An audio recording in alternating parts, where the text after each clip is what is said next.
কৈলাসহরে কি আরেকটি বিজেপি পরিচালিত গ্রাম পঞ্চায়েত বিজেপি দখলের হাতছাড়া হতে যাচ্ছে? কেননা ধলিয়াকান্দি গ্রাম পঞ্চায়েতের প্রধান এবং উপপ্রধানের বিরুদ্ধে দুর্নীতির অভিযোগ এনে পঞ্চায়েত সদস্যরা অনাস্থা প্রস্তাব জমা দেওয়ার পর এই আশঙ্কাই দেখা দিয়েছে। কৈলাসহরের গৌরনগর ব্লকের অধীনে থাকা 11 আসন বিশিষ্ট ধলিয়াকান্দি গ্রাম পঞ্চায়েতের 7 জন পঞ্চায়েত সদস্য বিজেপি দলের এবং 4 জন পঞ্চায়েত সদস্য কংগ্রেস দলের।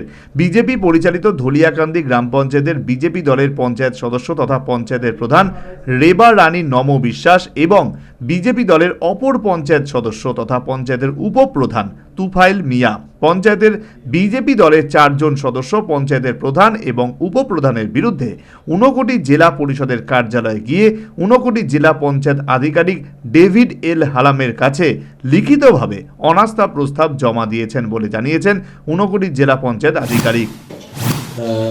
ধলিয়াকান্দি গ্রাম পঞ্চায়েত থেকে প্রধান আর উপপ্রধানের এগেনস্টে অনাস্থা প্রস্তাব করা হয়েছে। 4 জন মেম্বার্স ধলিয়াকান্দি জিপির তারা আমার অফিসে আইয়া এই ফর্ম 2 সাবমিট করছে। এই টোটাল ধলিয়াকান্দি গ্রাম পঞ্চায়েতে কতজন মেম্বার? টোটাল 11 জন। তো তারা কার বিরুদ্ধে অনাস্থা আনছে? প্রধান আর উপপ্রধানের দুজনের বিরুদ্ধেই। দুইটা ফর্ম 2 সাবমিট করছে। 4 জনেই লিখিত ফর্ম ফিল আপ করছে? হ্যাঁ, 4 জনে।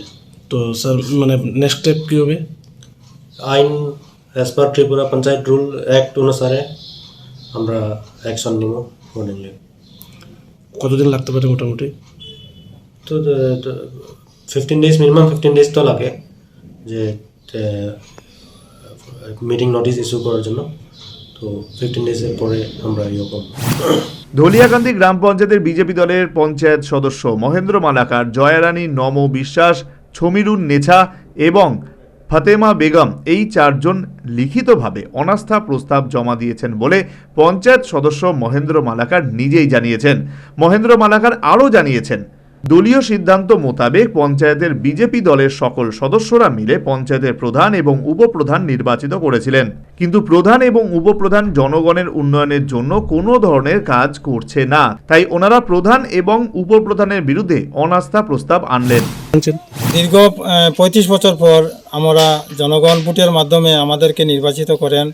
আমরা সংগঠনের মাধ্যমে প্রধান উপপ্রধান নির্বাচিত করি ভোটের মাধ্যমে মণ্ডলের পক্ষ থেকে।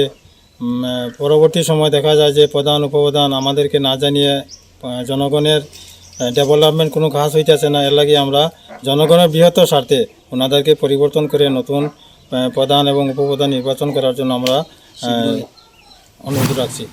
পঞ্চায়েতের অপর বিজেপি দলের সদস্যা জয়ারানী নম জানিয়েছেন যে পঞ্চায়েতের প্রধান এবং উপপ্রধান পঞ্চায়েতের উন্নয়নমূলক কাজ করছে না, ওনারা সম্পূর্ণরূপে ব্যর্থ। গ্রামের প্রধান এবং উপপ্রধান পঞ্চায়েতের অন্যান্য সদস্যদের সাথে কোনো ধরনের কথাবার্তা না বলে নিজেরাই নিজেদের মতো করে আখের গোছাচ্ছে, তাই তারা অনাস্থা প্রস্তাব এনেছেন। এদিন অনাস্থা প্রস্তাবকারীরা এও জানান জেলা পঞ্চায়েত আধিকারিক খুব শীঘ্রই ধলিয়াকান্দি পঞ্চায়েত অফিসে এসে অনাস্থা ভোট করাবেন বলে তারা আশাবাদী। এখন দেখার শাসক বিজেপি পঞ্চায়েত নিজেদের দখলে রাখতে কি রণকৌশল হাতে নেয়। Bureau report, news vanguard.